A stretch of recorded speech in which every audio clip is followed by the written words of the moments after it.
A pneumothorax, or collapsed lung, can happen for a multitude of reasons. A blunt impact or penetrating injury to the chest are the most common causes. However, a pneumothorax can happen for no reason at all. A spontaneous pneumothorax can happen suddenly and for no apparent reason. While extremely rare, this is most common in tall, thin, adolescent males. And I happen to have a tall, thin, adolescent male here with me to tell his story. I'm Caleb Jackson, and I had a spontaneous pneumothorax.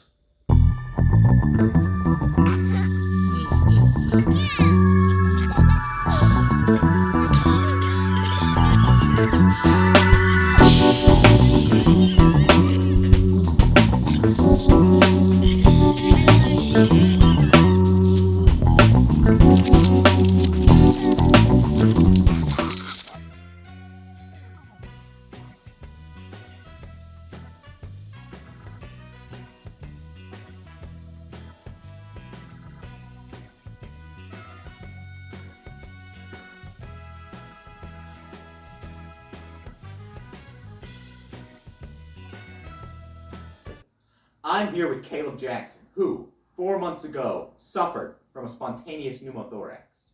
Caleb, tell us about that day.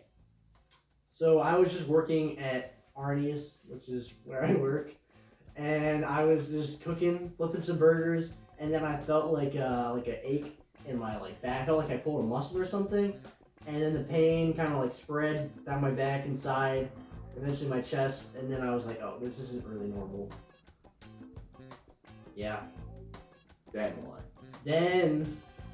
So some of the symptoms I had was just shortness of breath. It hurt when I moved, and I felt, I don't know how to describe it. I just felt kind of terrible. I felt kind of out of it.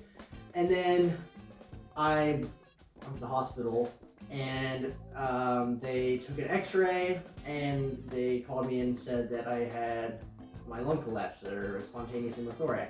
Because right then and there, they had to do some surgery to put a tube in my side that would suck the air out of the area that it escaped into, my chest cavity, so my lung could reinflate. Because if there's air outside the lung, it can't there's nowhere for it to inflate to.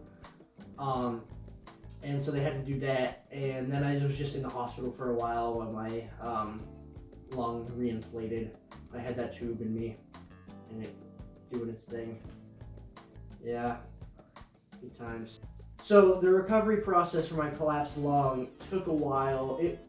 Especially for the first few weeks, I really couldn't do a whole lot. I just ran out of breath really quickly, and they gave me this thing to suck air out of it to try to inflate your lung as much as possible, and it measures how far it goes up. So I had to do that every day, a few times a day, just to get my lung exercise and stuff, and eventually walk around like a normal person and not run out of breath. But it's still an ongoing thing. They also told me I couldn't fly on a plane for a while because the pressure changes. But I think I'm past that. That is 3 months. So yeah, it's been 4 months, so I can fly on a plane now. And then it's just I have had to pay more attention to my asthma now because it's been acting up a little more frequently than it used to. But I'm pretty much good. I'm good. I just have a couple of things I need to pay attention to, so I don't have any issues. Tell them about the chest tube. So the chest tube in my side that was taking the air out, so my lung could reinflate, and they were noticing in the machine there's some bubbles, which is normal. And they're like, huh, that's not normal. So we'll just keep an eye on that. And they came in a couple of days, and they're like, yeah, we gotta look at the chest tube where it's attached to you, and it somehow fell out. It was stitched into my side, and it just left. And they're like, huh, that doesn't really happen. So they just you should be fine now. And they just told me that you'll just kill yourself at this point. You're looking good. But if it didn't heal, they're gonna have to do this thing where they took my lung and tacked it to the top of my chest so it could just be inflated. But they didn't have to do that, thankfully, because that sounds awful. But yeah, so that's another possible recovery thing. They do surgery to so your lung has a chance to reinflate. But they didn't have to do that for me, so yeah.